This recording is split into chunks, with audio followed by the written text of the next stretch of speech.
لامين يامال أو الأمين جمال نصراوي إيبانا بالإسبانية لومين يمول نازروي بونو، مواليد 13 يوليو 2007، هو لاعب كرة قدم إسباني محترف من كاتالونيا، يلعب جناحا أيمن في نادي برشلونة في الدوري الإسباني والمنتخب الإسباني. النشأة: ولد لامين يامال في 13 يوليو 2007 في إسبلوغيس دي يوبريغات في منطقة برشلونة الحضرية في كاتالونيا، إسبانيا، للنادلة شيلا إيبانا ورسام البناء منير النصراوي. ولدت والدته في باتا بغينيا الاستوائية، ووالده ولد في العرائش بالمغرب. انتقلت جدته فاطمة أول مرة إلى إسبانيا من المغرب في عام 1988، ما جعل لامين من أصل إكواتوريني ومغربي. انفصل والديه عندما كان لامين في 3 من عمره، على الرغم من أنهما ظلا حاضرين خلال طفولته. في هذا الوقت تقريبا انتقل لامين مع والدته إلى جرانوليريس من ماتارو، وبدأ لعب كرة القدم في نادي لا تورية المحلي في سن 4. كان يتناوب بين المدينتين لقضاء بعض الوقت مع والديه. اكتشفه في 6 من عمره نادي برشلونة، وتمت دعوته إلى الدورات التدريبية في لاماسيا، حيث سيوقع للنادي في عام 2014. ونتيجة لذلك جرى إيواء لامين في برشلونة للتدريب في الأكاديمية. مسيرة الأندية. مسيرة الشباب. نشأ يامال في صفوف أكاديمية لاماسيا، وسرعان ما اعتبر أحد أفضل المواهب في الأكاديمية. سجل بقائمة نادي برشلونة للشباب فوق فئته العمرية لموسم 2022-23. اختاره تشافي ليتدرب مع الفريق الأول إلى جانب لاعبين شباب آخرين في أوائل سبتمبر 2022. رغم أنه لم يوقع بعد أول عقد احترافي مع النادي، إلا أنه كان يعتبر من أبرز لاعبي الأكاديمية الذين تركوا انطباعا كبيرا لدى المدرب. 2023-24 سطوع نجمه في الفريق الأول.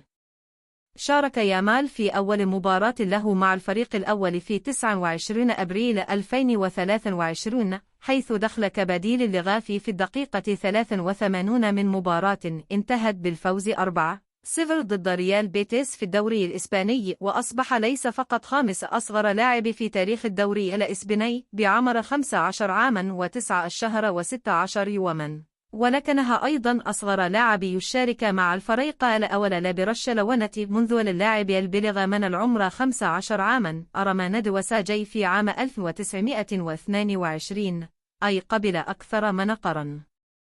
فاز بأول لقب له مع برشلونة في 14 مايو 2023 كونه جزءا من الفريق الذي فاز ببطولة الدوري الإسباني 2-0-2-2-2-3. رغم ذلك فقد غاب عن احتفالات التتويج باللقب في الأسبوع التالي بسبب التزاماته الدولية مع إسبانيا. شارك يامال أول مرة أساسيا في مباراة للنادي في 20 أغسطس 2023 عندما فاز الفريق 2-0 ضد نادي قادش على ملعب لويس كومبانيس الأولمبي، ليصبح أصغر لاعب يبدأ أساسيا في الدوري الإسباني مع برشلونة بعمر 16 عاما و38 يوما. كانت مشاركته الأولى مميزة، حيث حصل على تصفيق حر من جماهير الفريق المنافس عند استبداله قبل 5 دقائق من نهاية المباراة. في مشاركته التالية حصل يامال على جائزة أفضل لاعب في المباراة بعد مساهمته في هدفين سجلهما غافي وروبرت ليفاندوفسكي في فوز 4-3 على فياريال في 28 أغسطس 2023.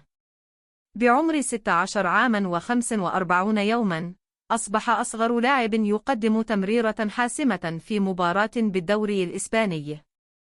حصل على جائزة لاعب الشهر تحت 23 عاما لأول مرة في أغسطس نتيجة لأدائه.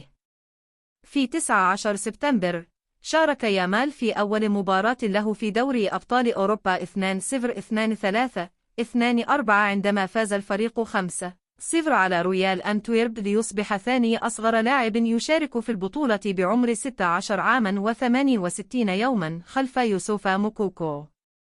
في 2 أكتوبر 2023 قام يامال بتمديد عقده مع برشلونة حتى عام 2026 مع شرط جزائي قدره مليار يورو. بعد يومين بدأ أول مباراة له في دوري الأبطال ضد بورتو ليصبح أصغر لاعب يختار في التشكيلة الأساسية بعمر 16 عاما و83 يوما، لكنه لم يكمل المباراة بسبب مشاكل في المعدة. كان لامين أصغر ب3 أيام من سيلستين بابايارو الذي سجل الرقم القياسي في عام 1994. في 8 أكتوبر 2023 سجل لامين هدفه الأول مع الفريق الأول في تعادل 2-2 خارج الديار ضد نادي غرناطة، وأصبح أصغر هداف لبرشلونة وأصغر هداف في تاريخ الدوري الإسباني بعمر 16 عاما و87 يوما، محطما الرقمين القياسيين اللذين سجلهما أنسو فاتي وفابريس أولينغا. في 28 أكتوبر 2023 شارك لامين في أول ظهور له في الكلاسيكو كبديل عندما خسر الفريق 2-1 على أرضه ليصبح أصغر لاعب يشارك مع برشلونة في الكلاسيكو منذ أنسو فاتي، محطما الرقم القياسي الذي سجله في يوسينت مارتينيز في عام 1941، وكذلك الرقم القياسي لاعب الذي سجلها رينيه بيتي في عام 1916. في 4 ديسمبر 2023 منح لامين يامال جائزة الفتى الذهبي الأصغر سناً الأولى، والتي تمنح لأصغر لاعب رشح جائزة الفتى الذهبي. ومع ذلك لم يكن لامين حاضراً في يوم الحفل بسبب الالتزامات الدراسية. في 11 يناير 2024 سجل لامين هدفاً في فوز الفريق 2-0 على أوساسونا في نصف نهائي كأس السوبر الإسباني، ليصبح أصغر لاعب يسجل في تاريخ كأس السوبر في سن 16 عاما و182 يوما. لعب لامين آخر 29 دقيقة في نهائي كأس السوبر الإسباني ضد ريال مدريد في 14 يناير.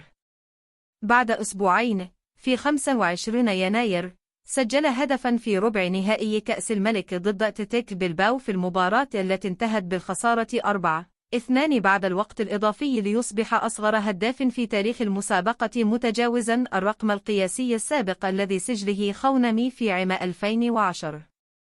في 11 فبراير سجل لامين هدفين في تعادل 3-3 ضد غرناطة وحصل على جائزة رجل المباراة، وبذلك أصبح أصغر لاعب في تاريخ الدوري الإسباني يسجل هدفين، محطما الرقم القياسي السابق المسجل باسم بويان كيركيتش في 2008، وأول لاعب يحقق هذا الرقم دون سن 17.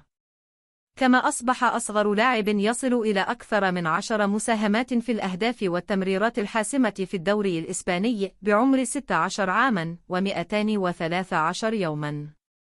في 21 فبراير أصبح أصغر لاعب يشارك في دور ال1/6 من دوري أبطال أوروبا بعمر 16 عاما و223 يوما عندما لعب برشلونة ضد نابولي في دور ال1/6 من دوري أبطال أوروبا، محطما الرقم القياسي السابق للاعب باريس سان جيرمان وأرنا زائير إيمري.